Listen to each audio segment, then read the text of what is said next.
So, revolutionary greetings, comrades. This is Comrade Pidgin Odimoyo. Of course, I'm one of the co-chair of Consciousness Study Class. Consciousness Study Class is a philosophical and ideological study class, where we do study the philosophy and ideology of Kwame Nkrumah. This class takes place every Thursday, where we read the book Consciousness. That's the book, of course, written by Kwame Nkrumah for the sole purpose of liberation, unification, and actually development of Africa. So our main class is on Thursday. We've been reading the book. We are still in chapter 1, and we are almost 22 pages. So it can tell we go away. So it starts taking us around 3 months. But we even read sometimes a paragraph for 2 hours and discuss it and put it or contextualize into African context. Then we have, of course, this Saturday class, which its sole purpose was purely for actually unification of Africa, where we do all the discussion in regards to how Africa can be united into one continental government. And apart from this, we have a Tuesday class, which is a new class to us, which actually I am the one who is facilitating us, where we discuss and actually teach Kiswahili as a language, a unity language for the continent. So those are 3 classes that Consciousness do run. We also have a WhatsApp group, but basically the main Consciousness class is the Thursday class for study and reading and sharing thinking about consciousness. So today, because we are gathered here to discuss one topic, which is democracy. And the key questions I've asked before is whether democracy can be, of course, a tool towards uniting, liberating, and totally developing Africa. And whether do you feel that democracy is a foreign system in Africa or is an initial system in Africa that was actually stolen? And whether we believe that democracy should be practiced or even whether democracy is really practiced in Africa. In this presentation, I will be taking the first part where I will actually go through the tenets and the principles of democracy according to the Parliamentary Union, which I'm a member. It's a group of all parliamentarians across the world, where they actually have principles of democracy and declaration of democracy. My presentation should be taking a maximum of 15 minutes. And then after that, Brother Koko will be coming in to share his thinking in regards to democracy. Then I don't know, Brother Koko indicate if there's a candidate, a comrade who is ready to actually also share his thinking in regards to democracy. And if Brother Kwame will find us on our way because he is still traveling en route home, he will also be sharing his thinking in regards to democracy. Then now we will open up the floor for us to discuss more now from members and share their thinking. So the first part should take the first 1 hour, and then the second part should take the rest of the minutes remaining. Without wasting my time, I want to welcome you all to this, and to our listeners who will be listening to this, you are most welcome. And I want to go straight to share my part in regards to democracy. I hope you can see my screen. Can you see my screen? Yeah, I can see it. Okay. I can see your screen. Thank you. Thank you. So, democracy. This was, of course, a research that I did on behalf of Consciousness Study Class, because we do engage in so many research. So I did research in regards to Consciousness Study Class, and this is part 2 of democracy class, and we have the part 1 of this research that is with us. And this, I think, is the first time we are trying to share some of the research we've been doing. We've done over almost 20 research that I always take, especially in terms of the statistics. We deal much with statistics, so from military, from governance, from healthcare, from wages, salaries in Africa, and all those other population, land size, and everything else, tribes, and what you call ethnicities in Africa. We have all those research with us. And we start sharing them as time goes by. So democracy, this content is actually subset from the Inter-Parliamentary Union context.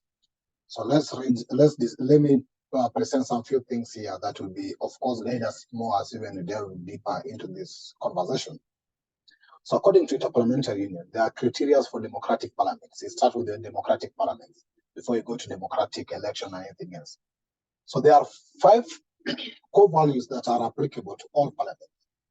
Whatever their diverse cultures and traditions, the ability to put these core values into practice is the hallmark of a democratic parliament.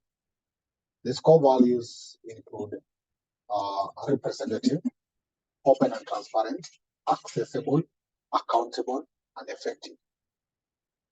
Representative parliaments. These are both socially and politically inclusive.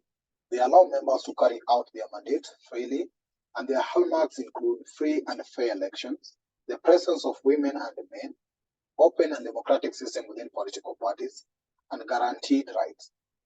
This might cover freedom of speech and equality of opportunity for all members of parliament, including those from the opposition. Open parliament. Open parliaments conduct their business transparently. Proceedings are open to the public and the media. Debates are publicized in advance, and the documents are publicized on the internet. Open parliaments have their own public relation teams and make effective use of technology to put information out.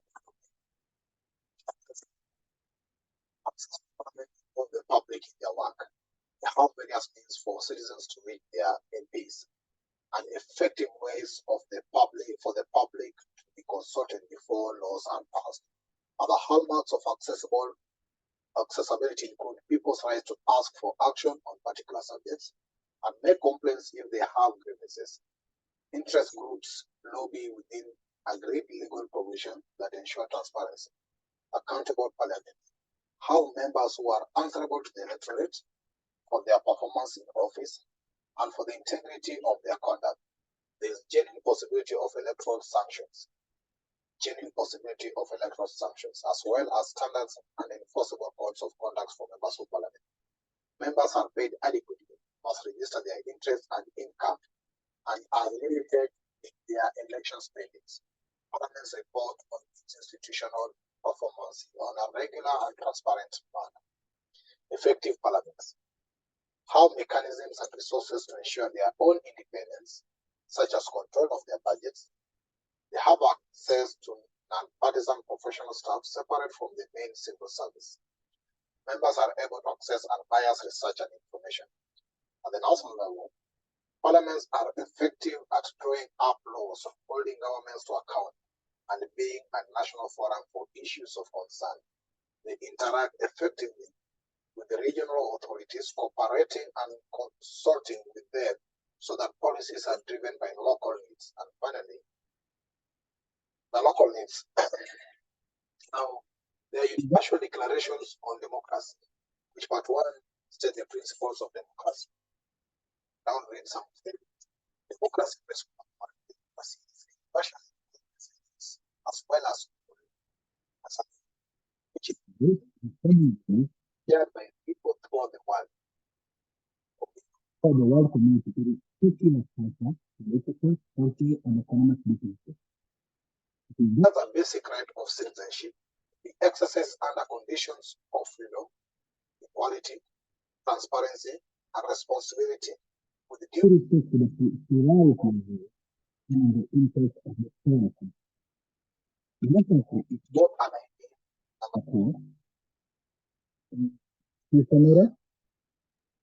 and Brother Pigeon, your voice is kind of muffled now. It goes in and out.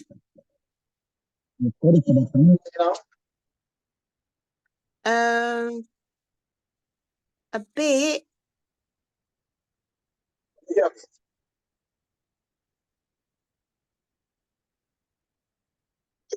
Better? Anybody? Can you confirm that? That's better. That's better, yeah. Okay, thank you. It's an idea to be pursued, and the model of government to be applied according to modalities. Be applied according to modalities. With the reflect.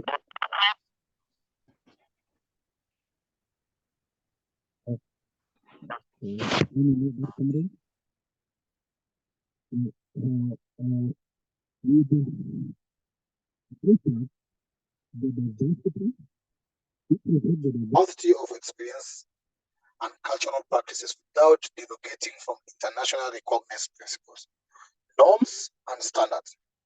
It is thus a constantly perfected and always perfectible state or a condition whose progress will depend upon a variety of political, social, economic, and cultural factors. As an ideal democracy aims essentially to preserve, promote the dignity and fundamental rights of the individual, to achieve social justice, foster the economic and social development of the community, strengthen the cohesion of a society, and enhance national tranquility, as well as to create a climate that is favorable for international peace. As a form of government, democracy is the best way of achieving this objective. It is also the only political system that has capacity to self-correction. That's not according to me, that's according to Inter-Parliamentary Union. So you'll have to put our opinion in regards to that. The achievement of democracy presupposes a genuine partnership between men and women in the conduct of the affairs of society, in which they work in equality and complementarity, drawing mutual enrichment from their differences. 5, a state of democracy ensures that the process by which power is acceded to, wielded, and alternates allow for free political competition and are the product of open, free, and non-discriminatory participation by the people, exercised in accordance with the rule of law in both letter and spirit. Number 6, democracy is inseparable from the rights set forth in the international instrument recalled in the preamble. These rights must therefore be applied effectively, and their proper exercise must be matched with individual and collective responsibility. Democracy is founded on the primacy of the law and the exercise of human rights. In a democratic state, no one is above the law and all are equal before the law. That's a very important point here. In a democratic state, no one is above the law and all are equal before the law. Number 8, peace and economic, social, and cultural development are both conditions for and feats of democracy. There is thus interdependence between peace, development, respect for, and observance of the rule of law and human rights. Part 2, which should be the last part, or the second last part, the elements and exercise of democratic government. Democracy, 1, democracy is based on the existence of a well-structured, well-functioning institution, as well as on a body of standards and rules, and on the will of society as a whole, fully conversant with its rights and responsibility. Number 2, it is for democratic institutions to mediate tensions and maintain equilibrium between the competing claims of diversity and uniformity, individuality and collectivity, in order to enhance social cohesion and solidarity. Democracy is founded on the right of everyone to take part in the management of public affairs. It therefore requires the existence of representative institutions at all levels, and in particular, a parliament in which all components of society are represented and which has the requisite power and means to express the will of the people by legislating and overseeing government action. Number 4, the key elements in exercise of democracy is holding of free and fair elections at regular intervals, enabling the people will to be expressed. This election must be held on the basis of universal, equal, and sacred suffrage, so that all voters can choose their representative in conditions of equality, openness, and transparency that stimulate political competitions. To that end, civil and political rights are essential, and more particularly among them, the rights to vote and to be elected, the rights to freedom of expression and assembly, access to information, and the rights to organize political parties and carry out political activities. Party organizations, activity, finances, funding, and ethics must be properly regulated in an impartial manner in order to ensure the integrity of the democratic process. 5. It is an essential function of a state to ensure the enjoyment of civil, cultural, economical, political, social rights to its citizens. Democracy thus goes hand in hand with an effective, honest, and transparent government, freely chosen and accountable for its management of public affairs. 6. Public accountability, which is essential to democracy, applies to all those who hold public authority, whether elected or non-elected, and to all bodies of the public authority without exemption. Accountability entails a public right to access to information about the activities of government, the right to petition government, and to seek redress through impartial administrative and judicial mechanisms. Public life as a whole must be stamped by a sense of ethics and by transparency, and appropriate norms and procedures must be established to uphold them. Individual participation in democratic process and public life at all levels must be regulated fairly and impartially, and must avoid any discrimination as well as the risk of intimidation by state and non-state actors. Judicial institutions and independent, impartial, and effective oversight mechanisms are the guarantors for the rule of law on which democracy is founded.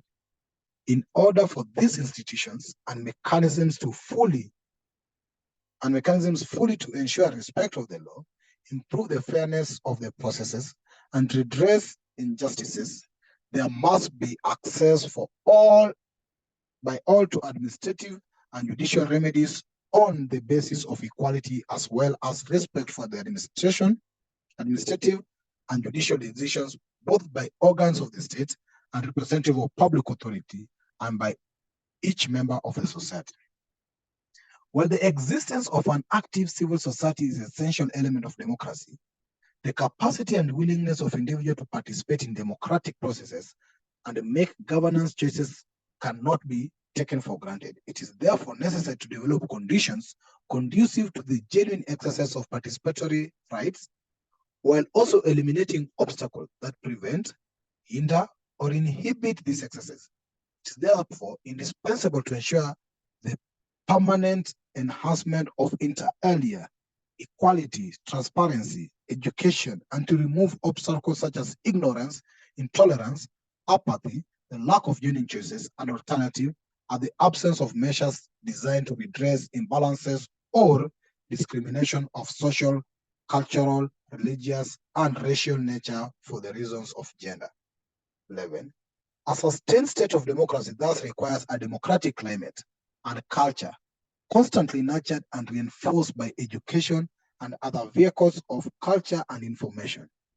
Hence, a democratic society must be committed to education in the broadest sense of term, and more particularly civic education and the shaping of responsible citizenry.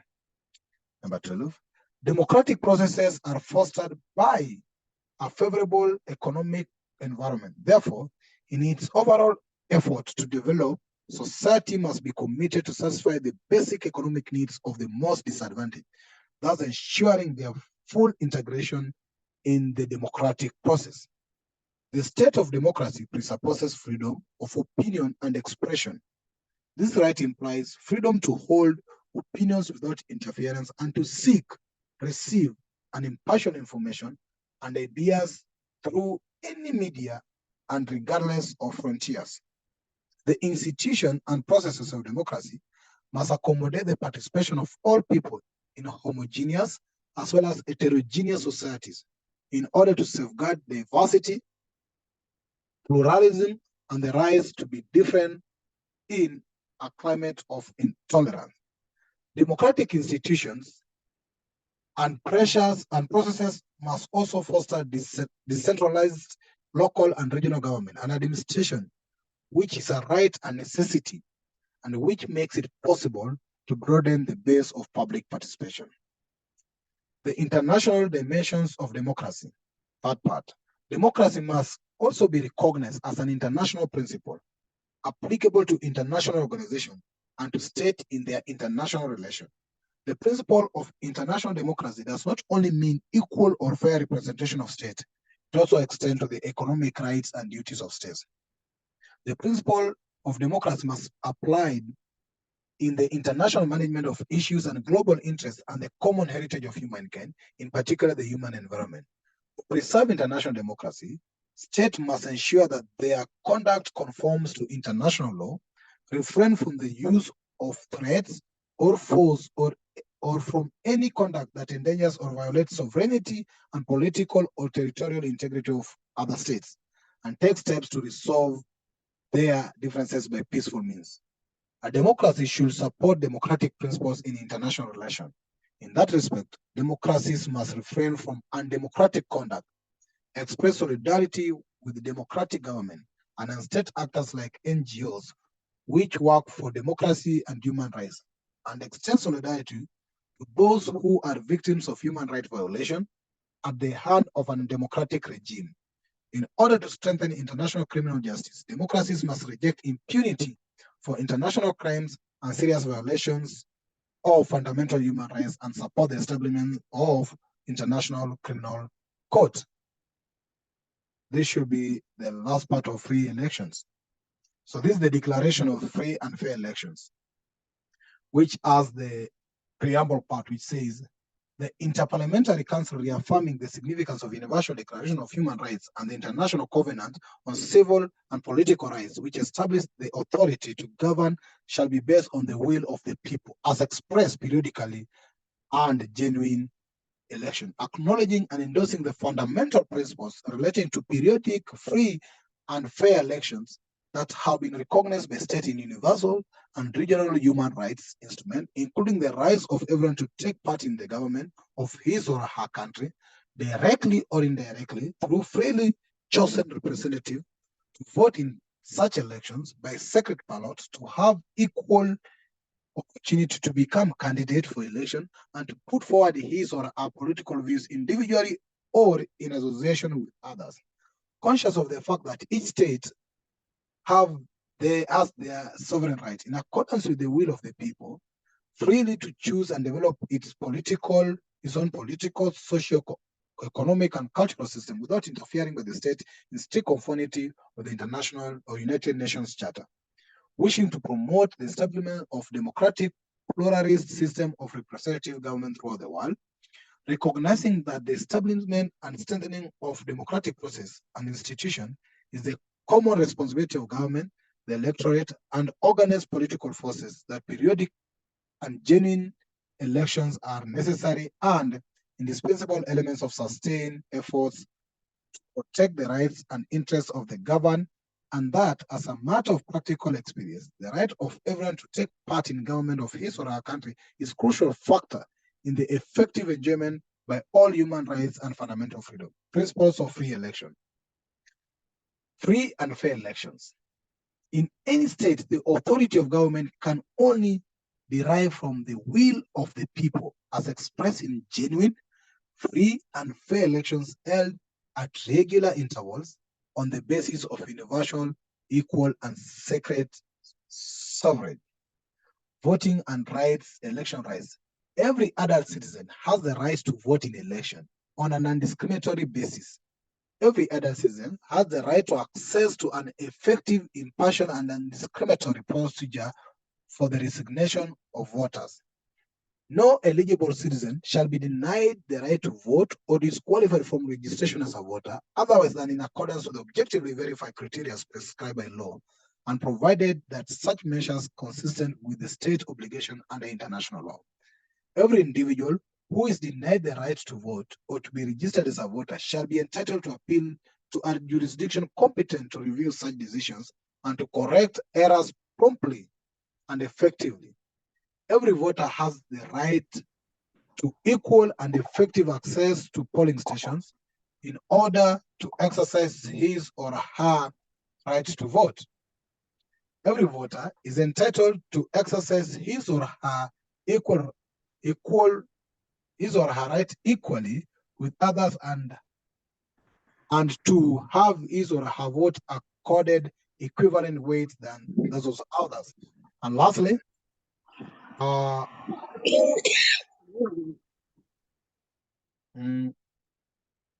me proceed, sorry for that. The right to vote is is absolute and shall not be restricted in any manner. So there's also key part that's very disturbing in terms of campaigns in African candidature. Every citizen has a right to take part in government for their country and shall have equal opportunity to become a candidate for elections, which probably is not true in all Africa. The criteria for participation in government shall be determined in accordance with the national constitution and law and shall not be inconsistent with the state of international obligation. Everyone has a right to join or together with others to establish a political party or organization for the purpose of competing for an election. Everyone individually and together with others has the right to express political opinion without interference, to seek, receive, and impart information, and to make an informed choice. To move freely within the country in order to campaign for elections, to campaign on an equal basis with other political parties, including party forming the existing government.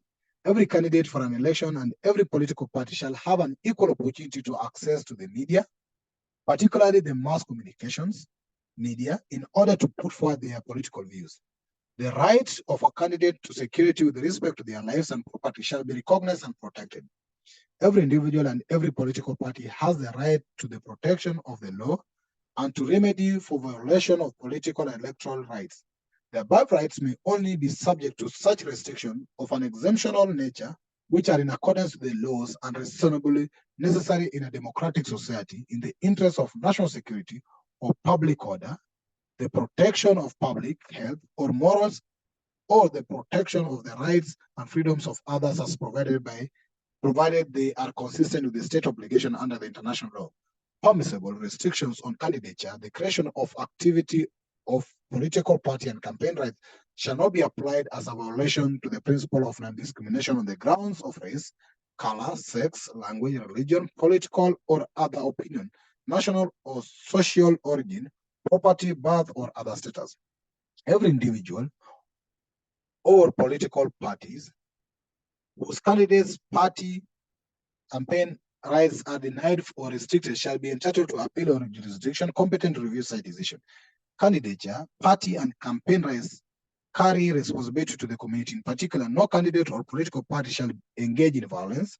Every candidate and political party competing in an election shall respect the rights and freedom of others. Every candidate of a political party competing in an election shall accept the outcome of the free and fair elections. Allow me to stop at that point. I think those are very important parts that will form part of our conversations today. So that's an introductory part of what I was reading in regards to the principles of democracy as per Interparliamentary Union. And those are what is envisioned to be democracy. So at this particular moment, I'll welcome Brother Coco to share his thinking in regards to democracy. Then we'll open up to somebody else. Then we now, after Brother Coco, we can open up the floor because if there's anybody candidate, any community came with, he can inform us. Brother Coco? Welcome, Sister Ida. Brother Coco. Thank you. Sorry I'm late. You're welcome. Good evening, ladies and gentlemen. A disclaimer before everything else. I'm not an expert on this. I'm just like any one of you, an interested member in what is the right governance system which we as Africans should be embracing, should be following to get the best for Africa. So, brief introduction, Coco.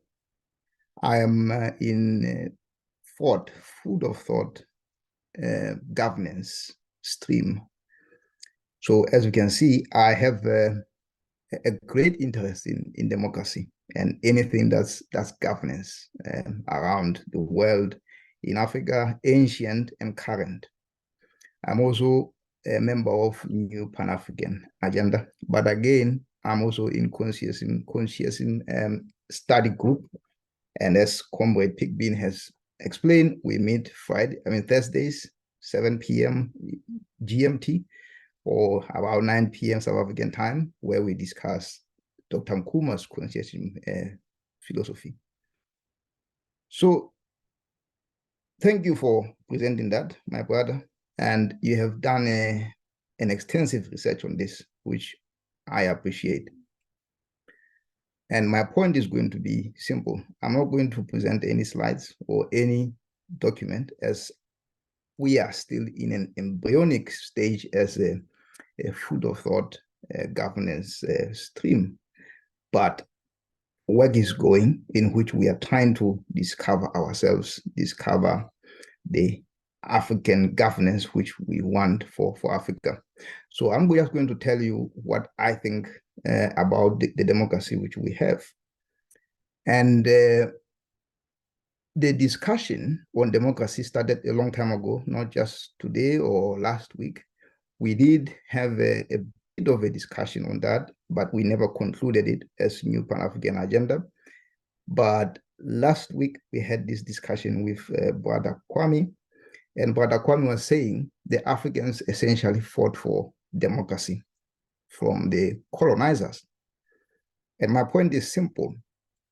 I don't think we fought for the democracy which our forefathers had. We fought for the democracy which they had, the system of privilege which they had, which the colonizer had at the time. And in some of the discussions which we have seen, most of what we have seen as Africans doing is, in a way, wanting to be more white, wanting to get there and get the privileges which the whites had, and not thinking carefully about what is in the best interests of Africans as a whole. So to me, that was just a fallacy. It's what they sold to us. They sold us short. So going back to how things used to be, we did have laws of the land. The Europeans didn't come here and tell us that how we have to live or how we have to govern ourselves, because we were governing ourselves before the Europeans came here.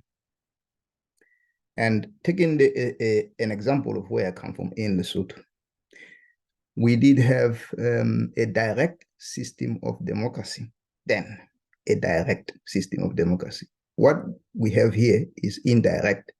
By indirect, we elect MPs on a periodic basis, say 4-5 years, as in many other places. Then they go to parliament and they make the laws for all of us. And how many times do they come back and consult us about the laws that they are making? Rarely. And you will see that even in cases where they are sending out consultations, if the people say no, they still go ahead with whatever they want to do. One of those is where I live here in England. There is what is called so we have a system of we were forced to actually buy new cars, in short. Otherwise, we wouldn't, because they introduced what was called the ultra low emission zones. This means if you are driving a car from 2015, it was still a good car. The London government decided it's no longer fit for purpose, and especially if it's a diesel car. They did send out some consultations with the local authorities here, but unfortunately, whatever people said against those, it was not taken into account. The people had to go and contest that again in court, but of course, the court ruled in favor of the London government. But my point being, the governance is now sort of delegated to someone who thinks they are making all the decisions for ourselves. And that is the point of accountability, which I think you mentioned in your presentation, my brother Big Bean. So let's look at what is happening now around the world. There is a war in Palestine. And that war in Palestine is happening, I mean, let's say thousands of miles away, but it's affecting lots of us, and it's affecting human life. I don't want to get into the rights and wrong, who's right, who's wrong between Hamas or Israel government. But I would like to say there are millions of people protesting on the streets, on our streets every day, trying to get their governments to intervene. But one of them is the Labour Party, which is an opposition party. You see that he says Israel has a right to defend itself. No, nobody contests that. We know Israel has a right to defend itself. But right now, we are talking about civilian life. People who don't have any say in this conflict between Israel and Hamas. But our governments will never intervene in there because somebody else is holding their checks. That is how we've seen what state capture can be. And we have seen state capture in South Africa before, because under President Zuma, we got to know about the Guptas. The Guptas came and they became de facto rulers of South Africa. No longer the ANC government, but the Guptas. And it happens in many other systems around the world, which if I take time and do the research, I'll find lots and lots of examples of state captures. And there was what was called Brexit here, not long ago. The people voted for Brexit. Of course, it was a very slight margin, like 52-48%. But the MPs who sat in parliament decided to go in there and frustrate that process. The vote happened in 2016, but it was only resolved, I think, around 2020 January. That's when the Brexit date was, because the MPs who were in there were, I would say, anti-Brexit. Of course, the government of Boris Johnson, which was then elected, sort of had the majority, and through that majority, they were able to pass that. So I think people will say, okay, here democracy is redeeming itself. But fast forward down the line, the same Boris Johnson was found to have committed what was called Partygate. He told the people, stay indoors, don't do any parties, don't mix, don't do anything. But he himself, he was there doing the same thing. But the question is, who is the boss? There is a problem of what you call agency.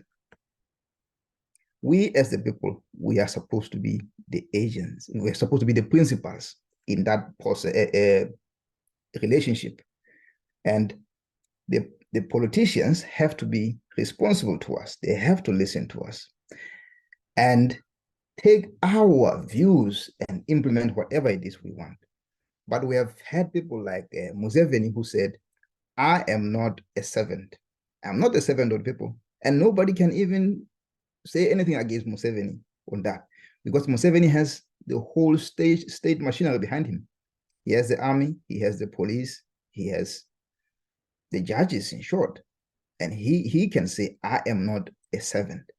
But the way it used to run during our forefathers' land is that we sat in a court as the men, and we were all part of the lawmaking process. Anyone could contribute to the lawmaking. But in this one, it's not like that. It isn't. And again, is it really inclusive? So by saying it's inclusive, I'm asking, Comrade Pigbin ran for the presidency in Kenya, but I'm sure a lot of people don't even know about him or haven't even heard about him, which says the system is corrupted or wired against the people they don't know. It's who people already know, but mostly who has the money, whose pockets are deeper or deepest. And again, not the best. It doesn't say we get the best rulers to do the bidding of the people. We get those who have sort of managed to understand how to beat this system, know how to maneuver, manipulate the system. And that is what we get out of the current democracy. If we don't take back control, then I want to talk about what is called the law of the land.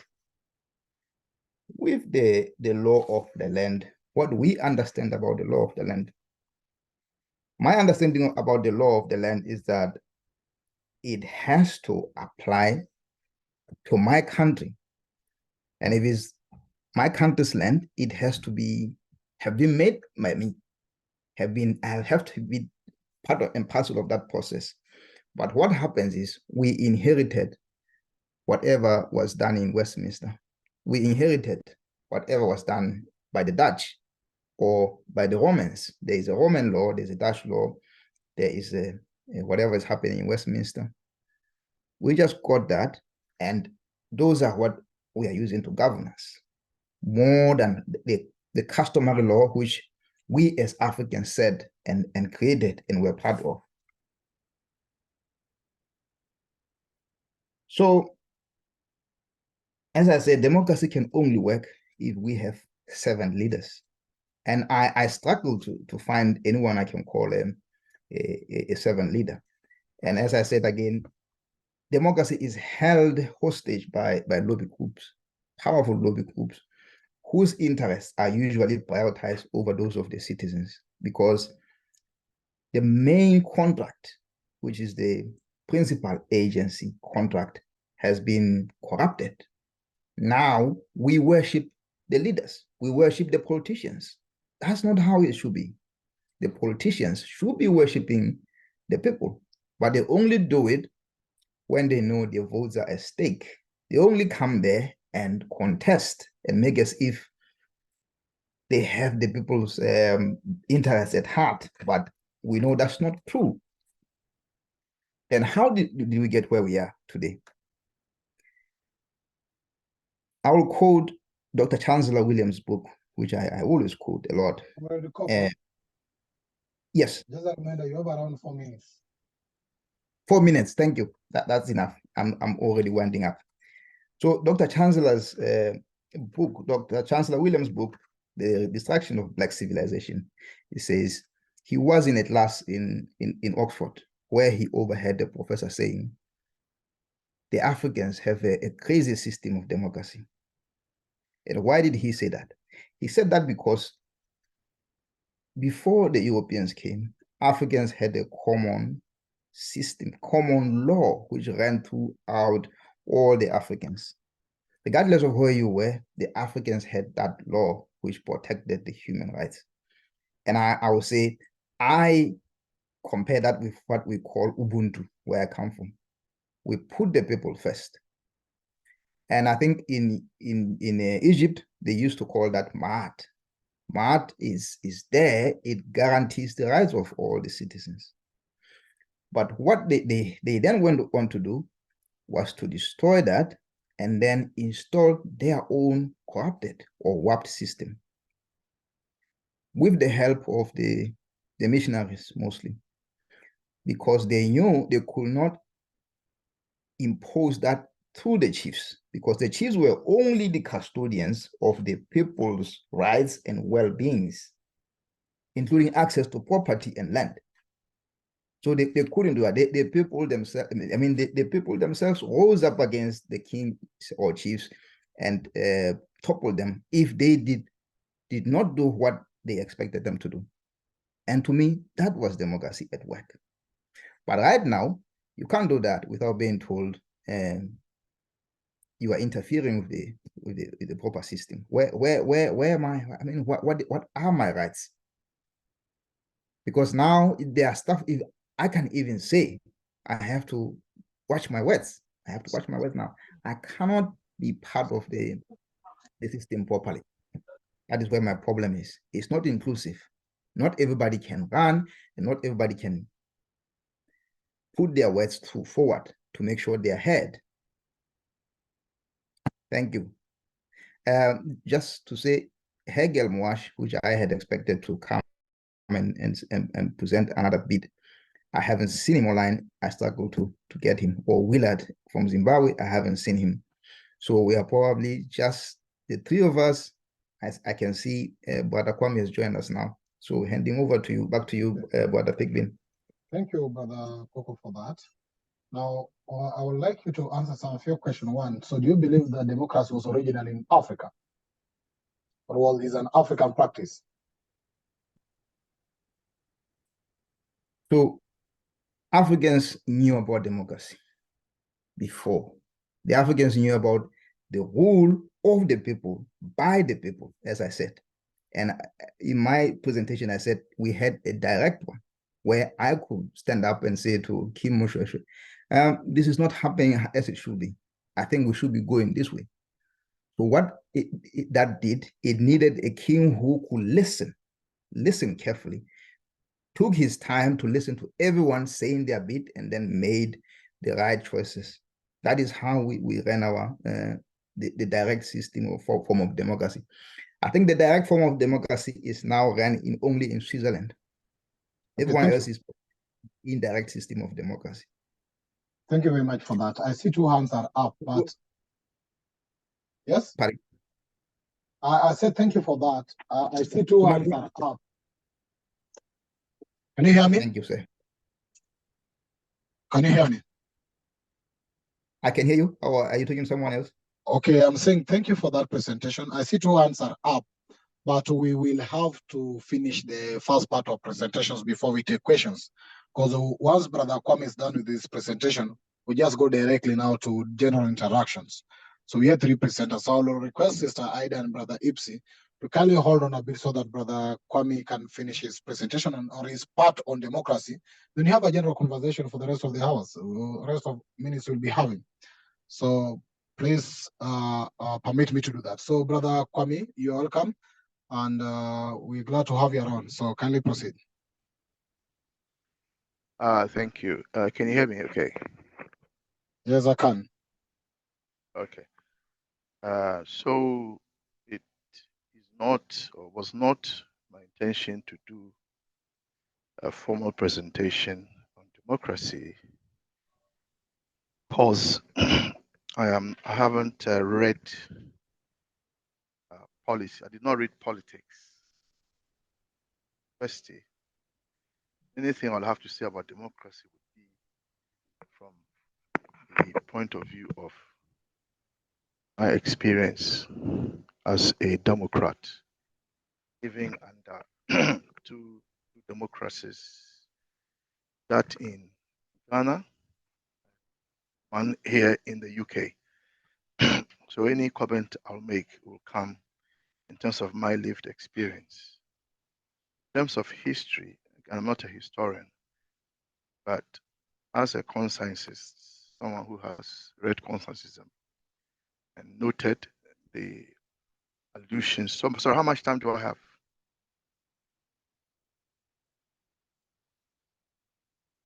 How much time do I have? 15 minutes. 15 minutes, thank you. Yes. Let me just set my own clock so that I don't speak about 15 minutes. So in terms of history, again, I'm not a historian, so I cannot speak authoritatively about history. But because I understand conscientism, I will make a comment from that perspective. And so this is what I would say. The Western world have always said that they got their democracy and their entire tradition of thought from how to run society to how to run a government, how learning should be organized, and so on and so forth. They credit it to the Greeks.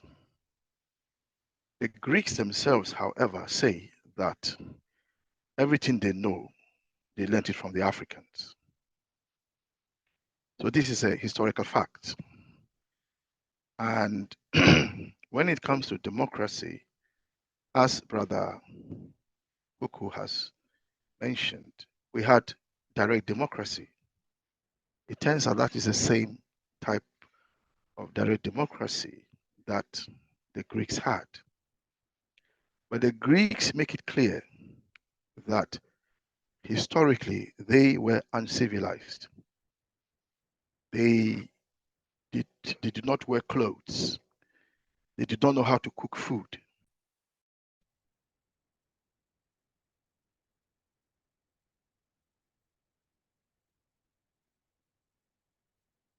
Sorry for that, Brother Kwame.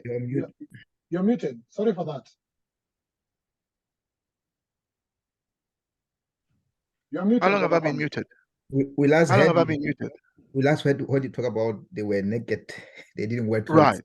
Yeah. I don't know how that yes. So the Greeks themselves, these are Greeks themselves, said that they were uncivilized. They lived on these islands. They did not know how to use fire. They ate raw food, and so on and so forth. And that it was when Africans arrived on their islands. Africans were called Cecrops, Ghanaians, and so on. It is they who brought them civilization. It is they who taught them how to cook food, how to basically build houses, how to wear clothes, how to make clothes. This is the Greeks themselves saying that. And I've said before that I have a book here on mathematics because I'm a math teacher, where again, the Greeks themselves say that everything they know about mathematics, Euclidean geometry and so on, that it is the Africans who taught them. So this direct democracy that we mention here is our creation. Okay? And so this is what the West said that they inherited. So it came from us. So I want to make that clear historically. Now, let me then say that the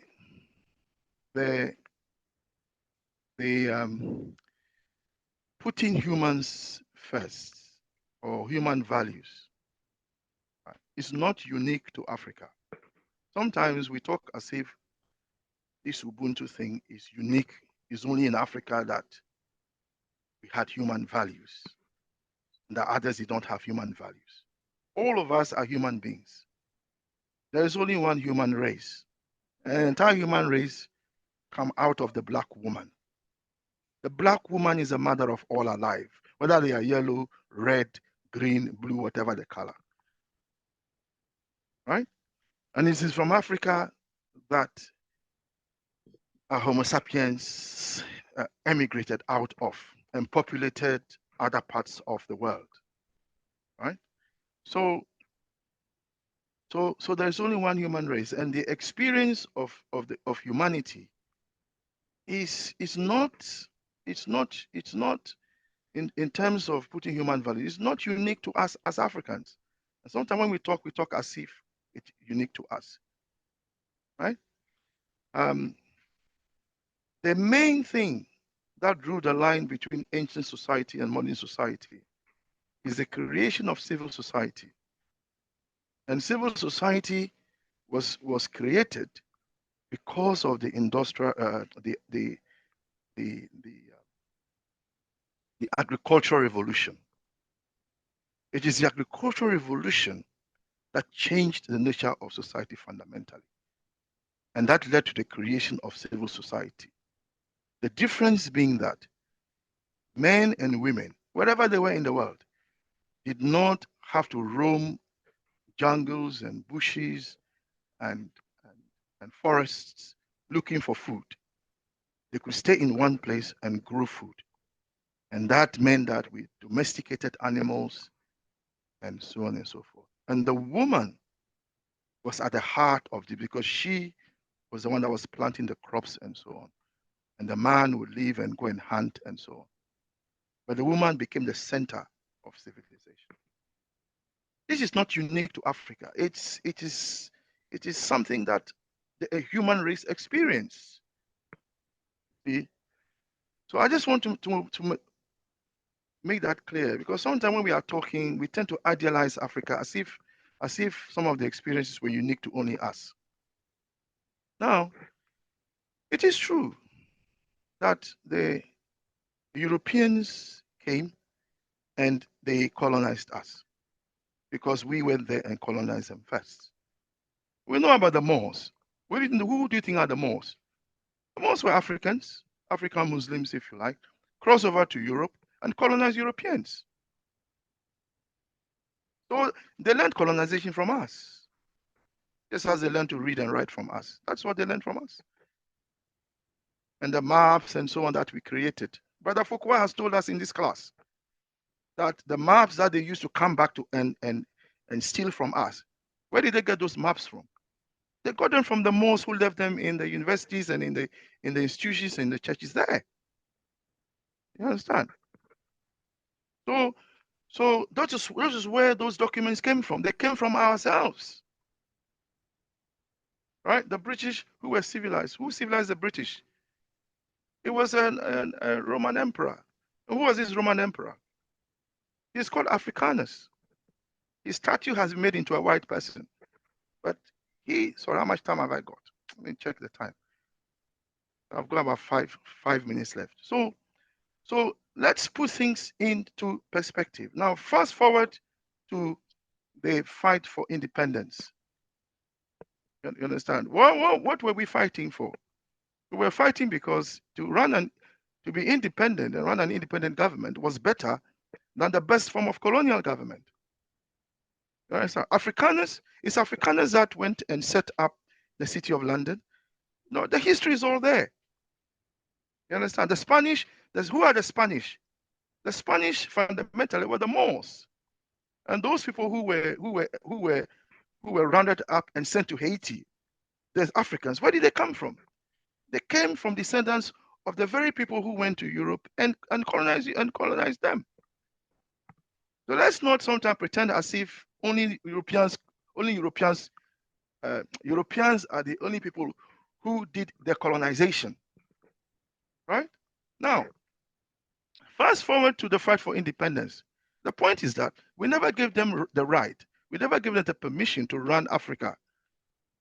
And we wanted that governance returned back to us. Right? But who were they? Who constituted the governance in Africa before Europeans illegitimately took it away? It was our chiefs and queens. It's not as if our chiefs and queens themselves were shall I use the word, angels. Huh? Some of them, as you know, did not do very good things. You know, Yaa Asantewaa was furious because the British said no more slaves should be sold. Yaa Asantewaa was furious. The men didn't want to go to war. She roused them to go to war against the British over what? Over the continuation of slavery. Understand?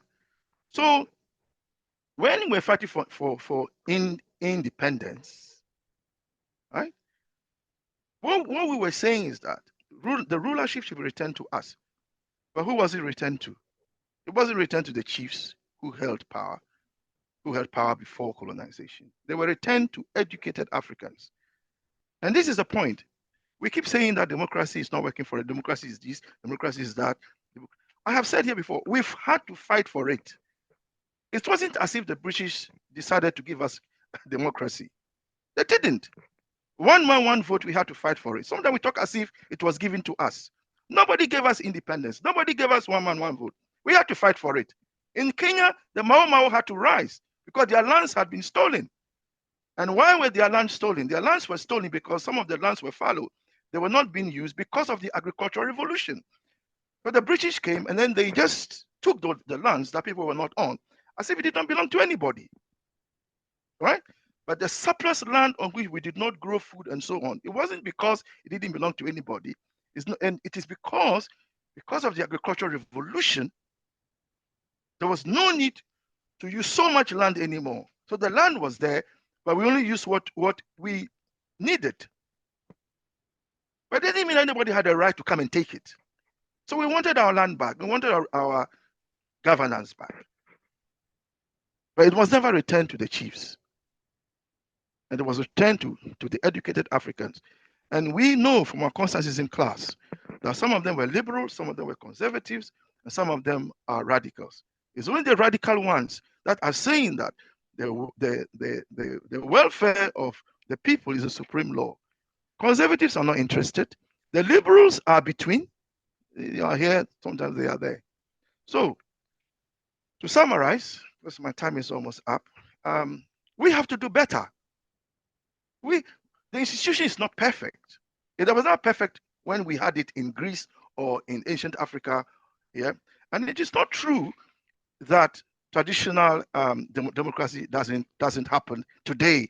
I can take you to a place in Ghana today where the same traditional system is practiced. The problem is that the educated Africans have suppressed our traditional governance system.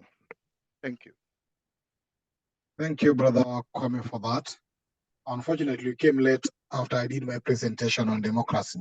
Actually, I shared the presentation that I've shared with you before in regards to democracy, the tenets of democracy, the principle of democracy.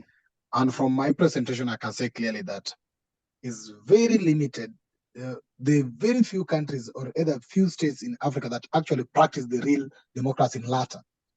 Because how it is inscribed and how it's put in place and how it's envisioned, actually, it's nowhere practiced in Africa. And before now, I think that before we judge, ask the question whether democracy is applicable in Africa, we had first of all to understand what it means to be, what is democracy.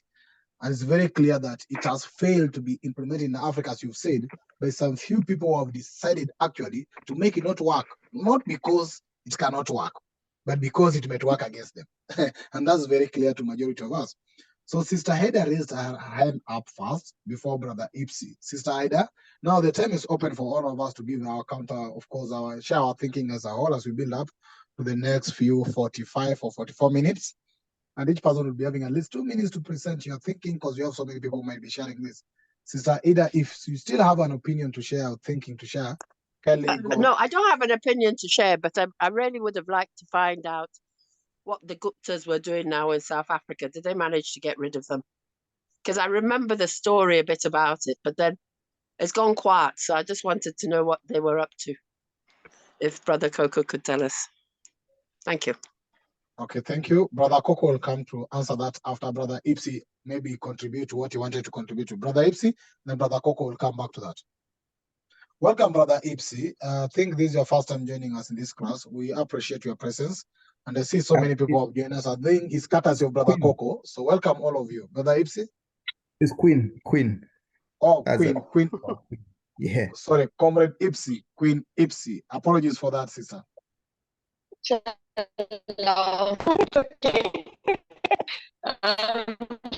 I'm greatly humbled to be here. I just want to go straight to a few points. But first I want to start with I've got a question here that says how do we end up with sovereignty and politics in one sentence?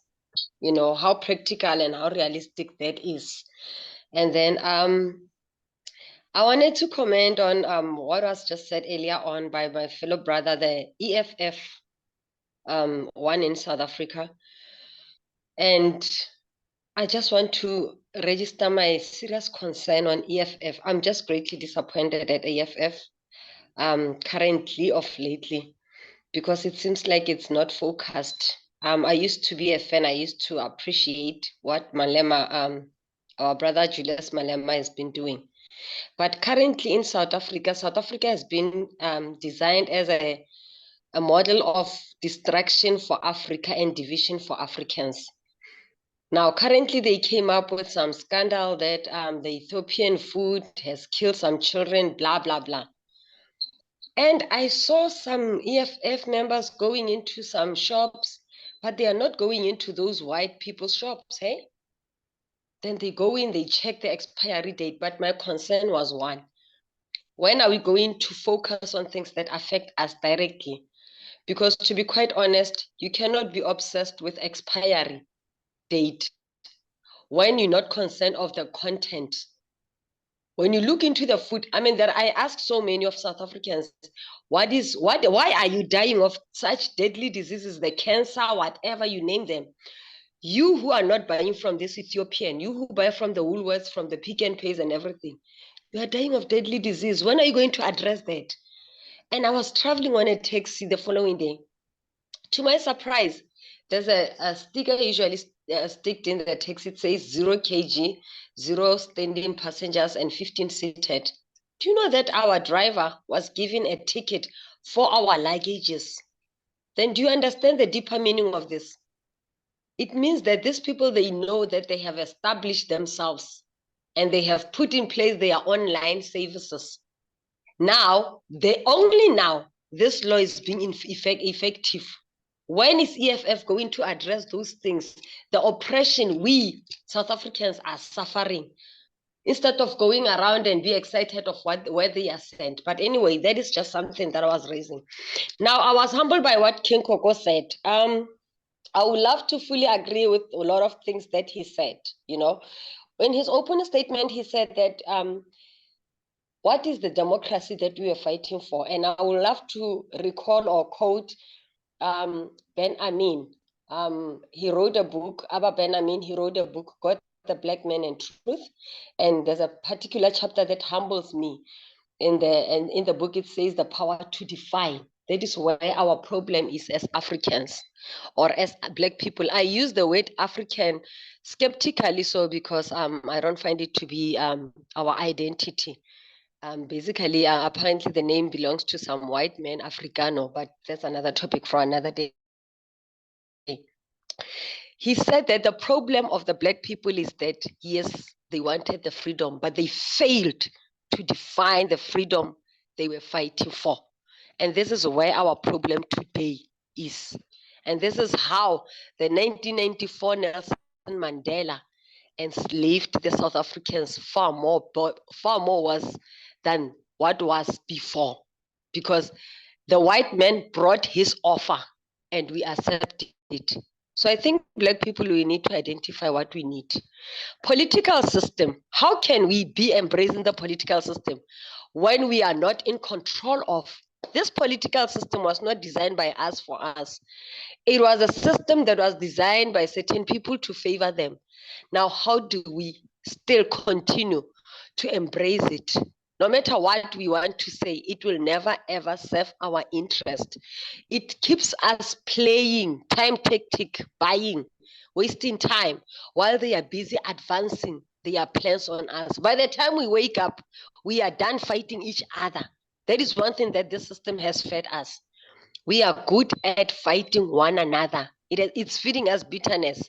South Africa is a typical example. You come to South Africa, you find the ego, the pride that we South Africans have towards fellow Black Africans. We call them names. We discriminate against them because the political system is putting those mentality on us and we think we are better. So we need to look into ourselves first as individual and identify the Africa we want. And we will collectively come together.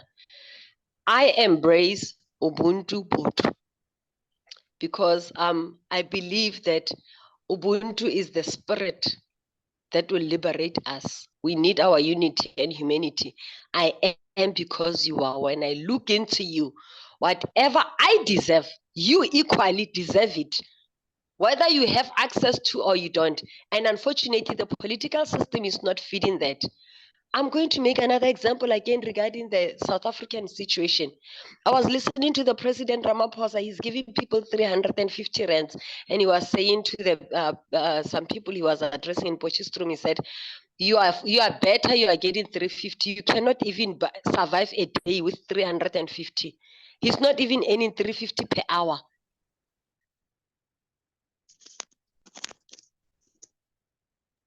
Thank you, sister. Hello, sister, can you hear me? We've lost you. Okay, thank you for that. I really had to have a follow-up question on when you talk of system, which system and who in particular drafted that system. I really wanted to know that. But we've got your question in regards to sovereignty and politics. And the other question and comments in regards to EFF probably is out of democracy, a topic that we discussed, but I think it would be an open discussion we can have sometimes later, and not particularly for now in regards to what's EFF and other what goes on in South Africa, but particularly your question in regards of how sovereignty and politics survives together. And I really needed you to clarify which system are you trying to talk of when you say system. So I'll say, Ja, do you have a question? Brother Coco, be prepared to answer the question that was directed to you. Ja? Let me go to Ja Thank you first. so much. Yeah, you're Yes, welcome to this class. I think this is your first time to join us, so we highly appreciate your presence. And feel free to introduce yourself as you maybe ask your question. Okay, thank you. I'm Ja from Zimbabwe. I think I just need to add on democracy, maybe to just simplify the terms. To my understanding, democracy is, or it must be stopped, especially the democrats that we are calling democrats today, because as maybe quoting from what Socrates said, what maybe about 1,500 years ago, he said, democracy will give anyone the right to take even what is not his or what does not belong to him. If someone comes from America to our country, because of democracy, can't buy the land you want. If I, at 25, I can't, democracy allows me to be equal with someone at 75. The poor wants to be like the rich. Thieves and fraudsters, we want to do important functions of the government. Is democracy. Democracy will grant them. So to my own understanding, this current democracy we have today, it's not the proper African democracy. The proper African democracy used to be the one we used to have chiefs and kings, and that system is working in the these people who colonized us. Like, let me say in the UK, they have a king. They still honor the king, and the king is in control of everything. But in Africa here, we used to have kings, and now our kings are being downgraded and presidents are taking over. And for us Africans to unite and implement the democracy that we want, we need to eliminate presidents, replace them with kings. That is how we live, because we are kings and queens. Thank you so much.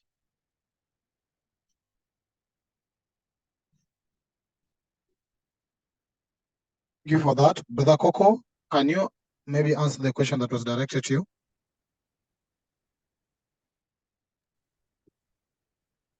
Yes, thanks, Sister Ida.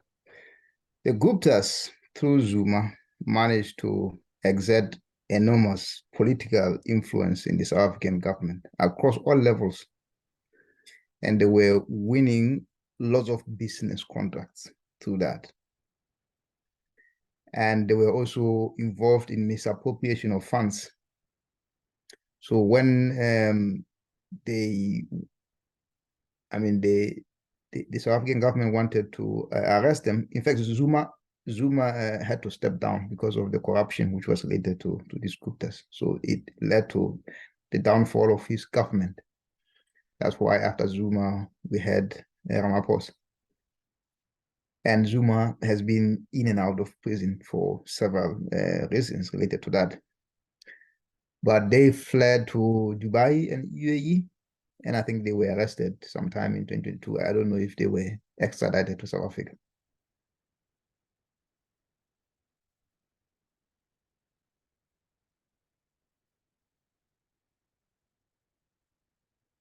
Is that okay? Okay, thank you for that. Sister Ida, are you satisfied?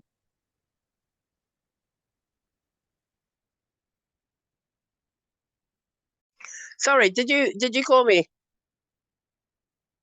Brother Coco responded to what you asked. Are you okay with that? Oh, I'm very, very sorry, Brother Coco. I didn't hear. I've got some disruptors in the room at the moment. So sorry, could you repeat it for me? Sorry. Yeah. All right. I said the Guptas, through the government of Jacob Zuma, influenced the government of South Africa at all Yep. levels, which led to his downfall in I remember when he had to step down as part of that. But there were Okay. business contracts. They sort of got rich out of that, and they were also involved in misappropriation of funds. But what I wanted to sort of know is, did they manage to get rid of the Guptas out of South Africa? Yes, so the Guptas, they ran away when an arrest warrant was issued against them. Oh, okay. They fled to Dubai, UAE, and I think they were apprehended there, but I'm not sure if they have been extradited. One of our South African brothers or sisters will inform us whether they have at last been extradited. Because they're more likely to them be in jail, so it probably haven't. Or we'd have heard about it, because I know they suddenly disappeared off the news, so I didn't know what was going on. Thank you very much. Thank you. Thank you. Thank you very much for that, Brother Coco. Is there anybody who has any question in relation to democracy? Because that's what we've done the presentation, either on the presentation I did, or anybody who has any further contribution in regards to democracy. Is democracy working in Africa? Is democracy possible, or can democracy be a tool towards unification and liberation of Africa? Because that's our key target. Can democracy help us liberate, unite, and actually develop Africa? And whether do you feel that democracy is working on Africa, and what's your opinion in regards to democracy? Yes, Brother Carrington Kinyanjui. From Kenya, you can introduce yourself, please. This is your first time, you're welcome. Yeah, thank you very much. My name is Carrington Kinyanjui from Kenya. I am typically involved in the FOT education sector because I'm a former teacher and I'm also going on with my studies. I'm a student.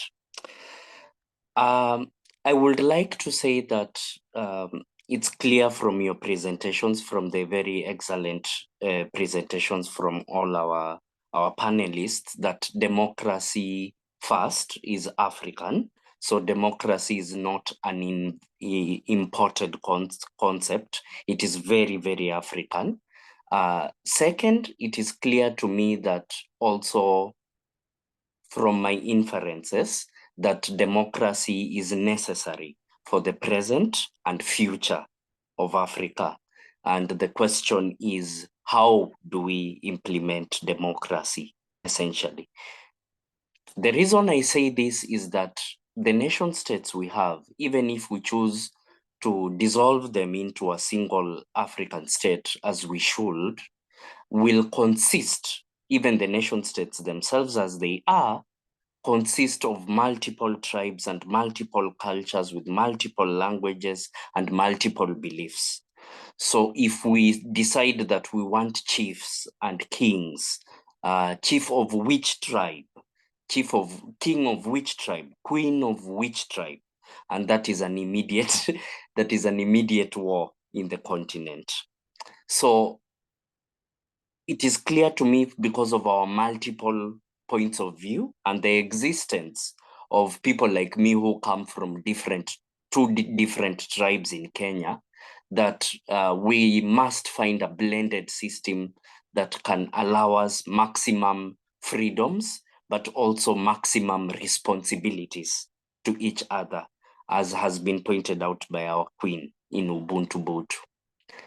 But my question now to the panelists, and anyone can choose to answer, or or all of them can answer, is that it seems that there's a certain corruption of values, even in well-functioning democracies in Africa, where a political class has basically kidnapped the process and corrupted the society.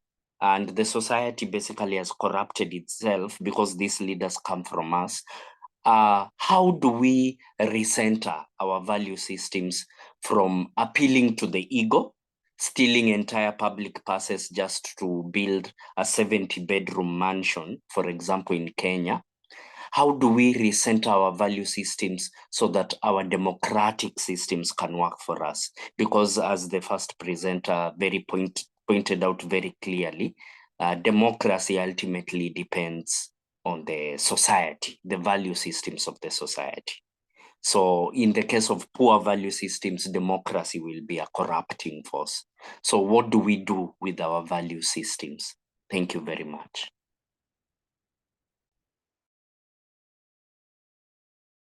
Thank you very much, comrade, for that, and you're welcome. Indeed, that's a very great question. I don't know who will be ready to answer that, but let's all note it amongst ourselves as either the presenters or anybody who will feel like they have a quick answer to that corruption of values and how we can actually direct it to the right direction. But let's know that. Let me take two more questions, then we can now go to the answers part of also. Ras Lawrence. Welcome, Ras Lawrence. I think also this is your first time to our class, so kindly feel free to introduce yourself also. Greetings, everyone. It's always good to join folks who are looking to go in the same direction so that our journey can be celebrated and we can laugh along the way.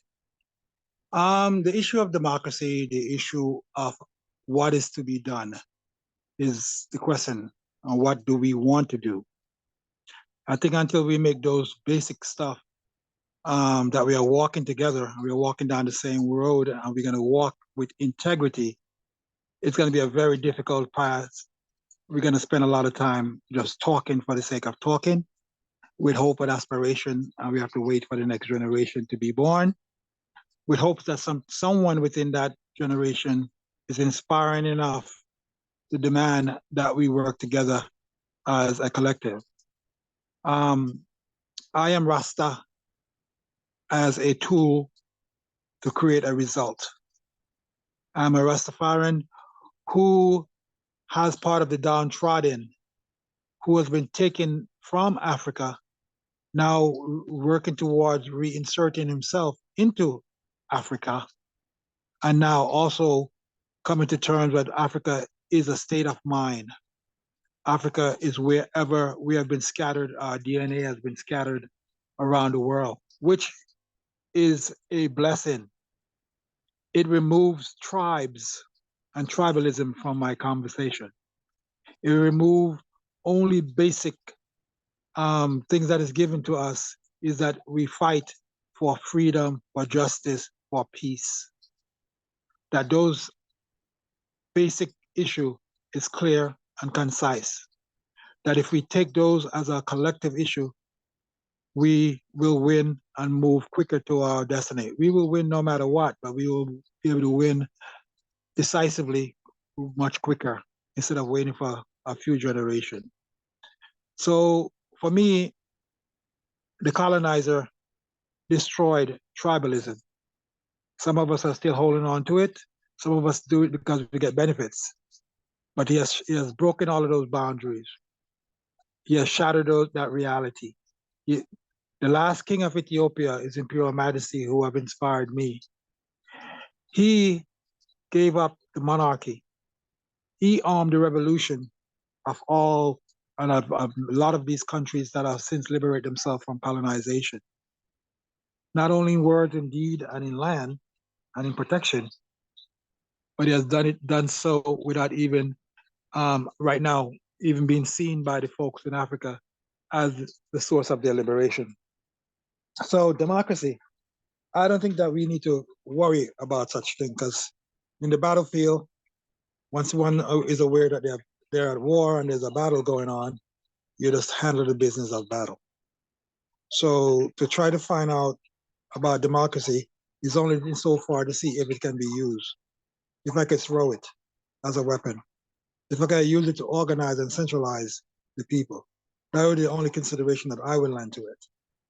So I joined forces today in sitting here with you folks and listening to the words of my brothers and sisters, sharing about trying to figure out which way forward is important to me, because it also gives me a gauge to measure what stage of development we are on, and how closer we are to either hitting the battlefield full force in resistance, or are we just gonna sit aside and watch? So I hear you. I'm here to listen. I'm here to learn. My 60 years have taught me some lessons. I am becoming aware in my travels have allowed me to open up my eyes to see further. And my hope and aspiration has not left me for that time period, that over that 60 years. So my brain is positioned to look at every situation, everything for the purpose of liberation, for the purpose of development. And we must also remember that in this period, 2023, the issue is not less issue about skin color, because as I said, the white men have unified us. We're the one that resists the unification that's been given to us. So the issue for us now is for us which way forward and how fast do we want to get there, and are we willing to fight with integrity. That's why that person built 70 rooms, whatever he built in Kenya. This issue is about integrity. This issue is, do we really want it, and are we willing to die for it? Are we willing to turn our back on the so-called establishment? I remember one lesson in the 60 years is the battle between America or the West and Russia, when Russia joined forces with the West to fight against Hitler, and the coming into being of East and West Germany. The battlefield was drawn right there, and you could see the development, the creative energy that creates, and what the West was able to do because of its form of system that it was able to put in place, was able to allow for rapid development, not forced labor, that one must choose their destiny and choose to make their contribution. So all of that, for me, we have to take a look at, reanalyze, only for the purpose of what we intend to do and what we able to pass on to the next generation, so that they can come closer to the day that we win. My DNA win, my ancestral DNA wins. All right, Rastafari, give thanks for the opportunity to share and serve. Give thanks, Rastafari. Brother Kwame, I will request you actually to welcome Elder Ras Lawrence as an equal elder in the room. It might be of less age to do that, but also maybe as you do this, maybe Brother Kwame, if you're still around, you can be able to answer to us the question Lawrence was asking about how to change our value system in order to actually implement fully democracy. Brother Kwame? Yeah, thank you. Brother Ras, to welcome you. Really welcome you. And thank you for your comments. Meet on Saturdays like we have now. That is because one of our own, through her comments, encouraged us and whether or not we are having a conversation around Africa. The Saturday conversations were meant to be conversations that we could popularize, because it was felt that sometimes Africans, ordinary Africans, women, do not talk enough about their hopes and aspirations as far as the unification, the development, and the liberation of Africa is concerned. So thank you. So welcome, Brother Ras. We hope you will join us more often. We also meet on Thursdays, where we purely discuss philosophy and ideology. The book that is guiding us is called Conscientism. It was written by our elder and ancestor, Tajiho, Dr. Kwame Nkrumah. So that's it. In terms of comments that I would make so far, I would want to keep my comments on the positive side. So I will not comment on everything or disagree with anything, but I would like to raise some philosophical questions. But first of all, let's all be clear on one thing, that the whole point of our meeting here and discussing democracy, it's not about the democracy being practiced in part of Ghana, like I said, which is traditional democracy. It's not about the Western democracy being practiced in Ghana or in South Africa or wherever. That is not our interest. We are not interested in these democracies. All the democracies that are currently on the African continent are not the democracy that we as conscientists want. when we want to say consensus are a radical Pan-Africanists. There are three types of Pan-Africanists. First type are the conservative Pan-Africanists. Second type are the liberal Pan-Africanists. And the third type are the radical Pan-Africanists.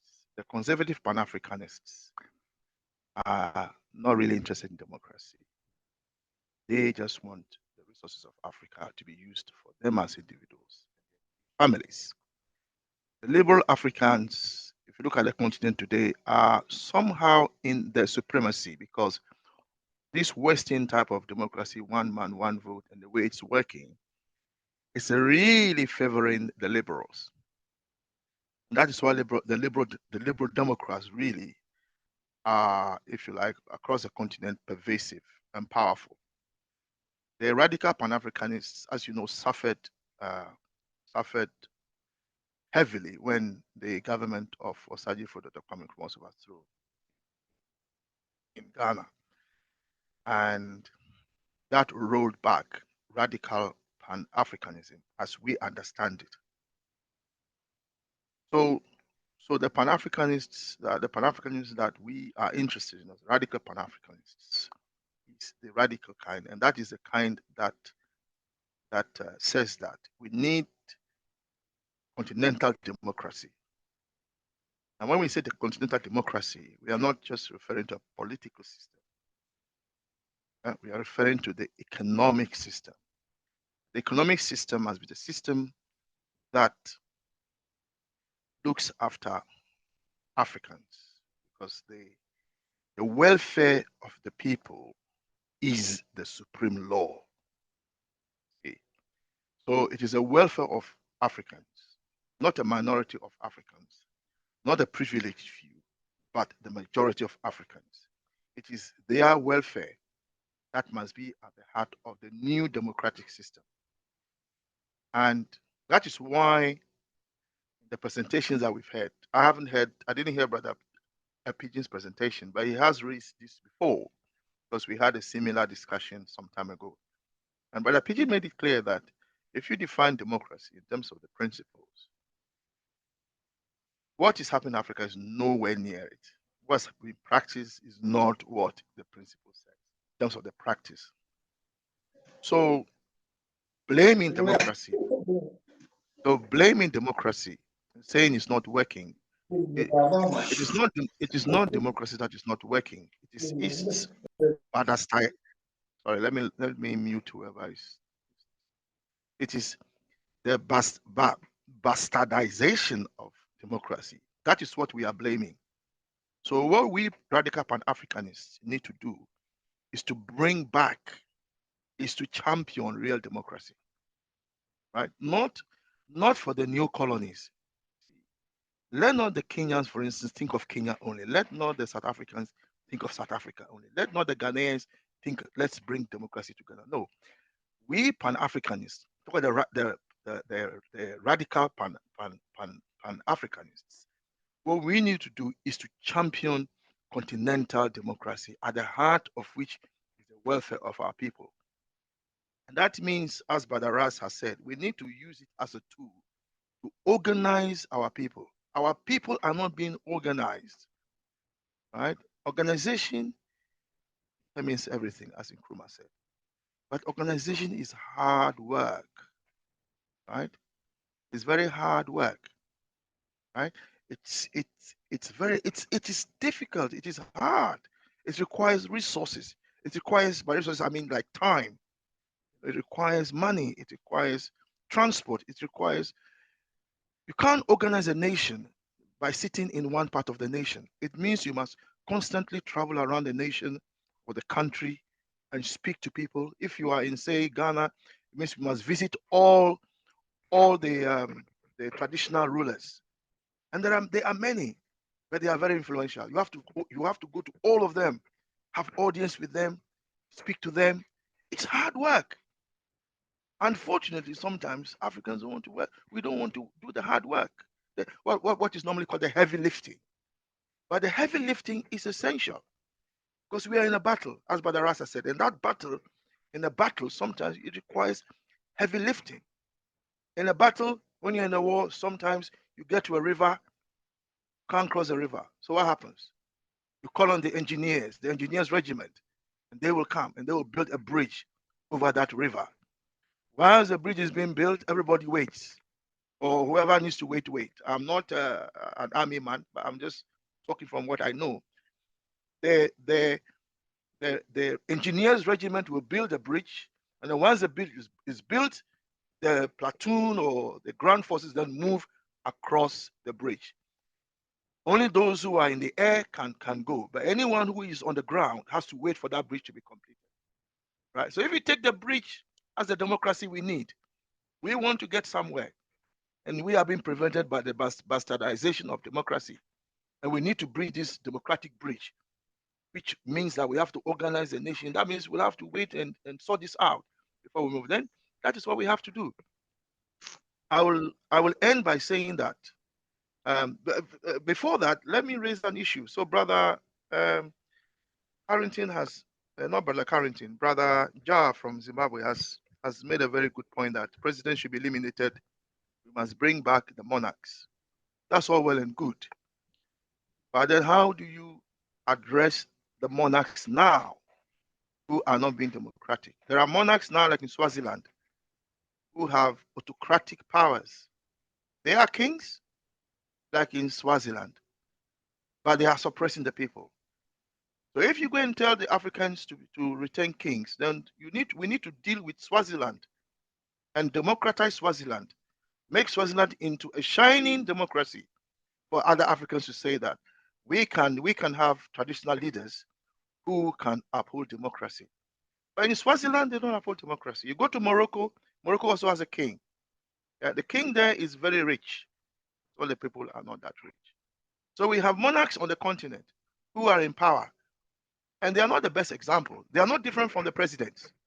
So I'm just raising this, Brother Jar from Zimbabwe, not as a criticism, but for you to look at it again and then let's see how do we deal with these things? How do we deal with monarchs that are already in office but who are not being democratic? What can we do to make them an example for others to follow? Because the fact of the matter is that our monarchies are hereditary, and Democrats don't like hereditary systems. They don't like it, right? They don't like it. They want everyone must have an opportunity to stand. We know that because of money, everyone can't stand. But that is the principle. The principle of democracy means that any citizen has the opportunity to lead the country as the head of state. Yeah. But if you have a monarch, it's hereditary. Only a certain clan will choose the chief or the king. Right? It's not even the totality of the nation that will choose. By the nation, I mean the tribe. That's what it used to be called. But we use the word nation because it is more positive. Tribe has been misused. So the nation of the Akans or the nations of the Oromo in Ethiopia, or the nation of the Kikuyus, the Kikuyus, and so on, and so on. Now, these nations have traditional leaders. They have traditional leaders. So what I'm saying is that we have to look at that. The other thing also that was the comment that was made by brother Carrington, which I think so. Brother Carrington is saying, and I agree with everything you said, by the way. But I just wanted to say that I think you've raised a very important point. So I'll end by saying this.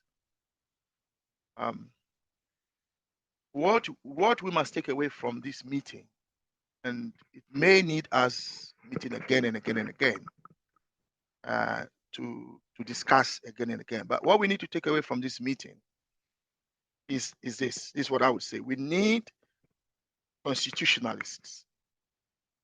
By constitutionalists, I mean we need people who can draft constitutions. if it means, if you know anyone who knows how to draft constitutions, because all the constitutions of African countries were drafted by somebody. And those people are not necessarily Europeans. The constitution of Ghana, for instance, wasn't drafted by Europeans. Yeah, I'm talking about the constitution. But the constitution of Kenya, I don't know, but I doubted it was drafted by Europeans.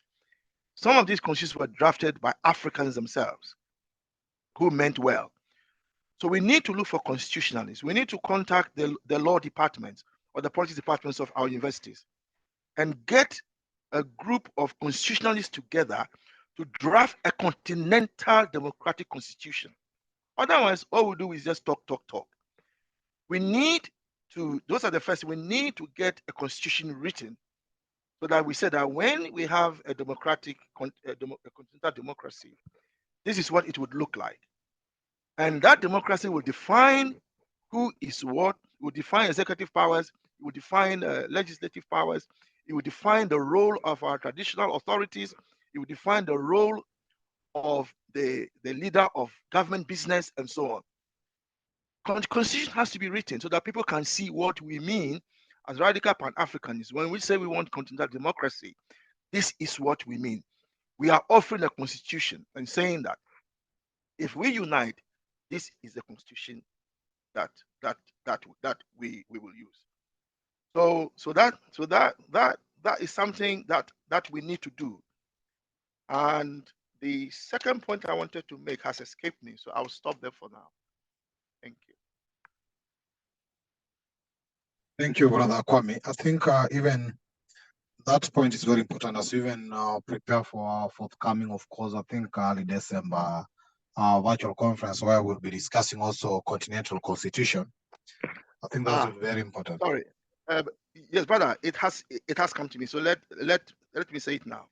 Okay. After we draft the constitution, the next big thing we need is an African Constitutional Conference, where we get people from all the traditional, all the nationalities of Africa. See, because every president, every prime minister, all these people who are presidents and prime ministers, they belong to traditional authorities. And sometimes, even if you are a president and your traditional leader calls you to the palace, you have to go. You can't say, well, I'm the president, so I can't go. Understand? They have to go. You understand? So the next big thing after we write the constitution is to organize a continental constitutional conference. In that conference, we invite all the nationalities of Africa to converge, and then we discuss the constitution. Thank you.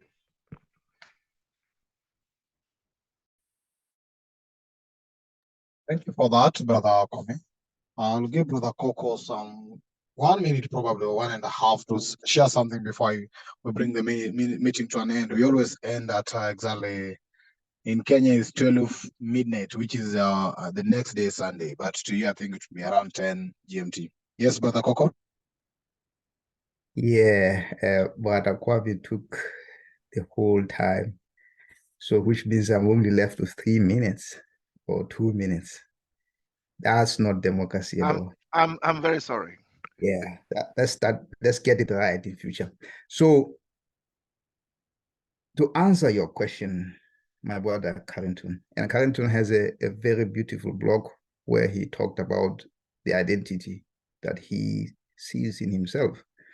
It would be nice for you to share that with members who are here when the time is right. We're engaged on that. To answer your question, Carrington in particular, the answer to your question lies in what Brother Kwame said. He said, African system of democracy is alive and well, but is being put down by educated Africans. You get that? African system of democracy is alive and well, but is being put down by educated Africans. So the problem here is that the Europeans came here, and some of them, we thought they came here in good faith, but it wasn't in good faith. For them to make us Christians, they first had to make us Europeans. So we ended up being Europeans in black skins. You get it? That is where the problem is. So we end up, instead of leaders, we have guardians of the new colonial system of democracy, so that they continue to colonize us even though they are not here. So let me give you an example. Tyree Nichols, a young black man, was killed in America by black police officers. And they asked, they said, but is black on black crime here? How is that racism? It was racism because racism can be carried out even though there are no whites anymore there. It's the same here. We still aspire for whiteness. We got what we call independence, but our independence was just an aspiration to be European or to be white, whiter than the next man. That is where it all goes wrong, individualism. And I would like to correct my brother here. Ubuntu is not individualism. Within Ubuntu, we put our people first and the community comes first. That is what we want. A system of governance that takes into account who we are, what we want out of our Africa. Not a neo-colonialist approach where Mohamed Bazoum is a French puppet who the French continues to rule Niger on and continue to exploit the Nigerians.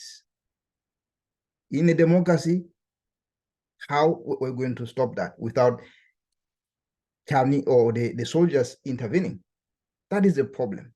But we as Africans need to define what we want. We need to define what we want. And we should not let the current heads of states or the prime ministers have the last say in that. We have to have an autonomous body that does that, because we never did that. That's what my Queen Ipsy rightly said. We never did that. So it's time we go back and define what we want as a continent. Thank you. Thank you very much. We are 1 minute past the time, but I want to appreciate your presence once more, those who have joined us today. And I want to end with only one part of that second point of democracy that I've shared in the screen, which says democracy is both an ideal to be pursued and a mode of government to be applied according to modalities. Be applied according to modalities, which reflect the diversity of experience and cultural particularities without derogating from internationally recognized principles, norms, and standards. It is thus a constantly perfected and always perfectible state of all condition whose progress will depend upon variety of political, social, economical, and cultural factors. That's where I would like to end with. And I do once again appreciate your presence. Sorry we had to stop it here because our time is up, but we look forward to having you again next Saturday, or join us on Thursday, same time. We do have our meetings. I've shared the link to our WhatsApp group where you can get updates, or as well, you can always contact any of us. But if you join the WhatsApp group, we'll get you notification on when our next meeting will take place. But always Thursday, 1900 GMT, and Saturday, 1900 GMT. And Brother Coco, we really appreciate your visitors you've brought on board, and let's move together. Brother Kwame, if there's no any other additional comments, I'd like to end the recording.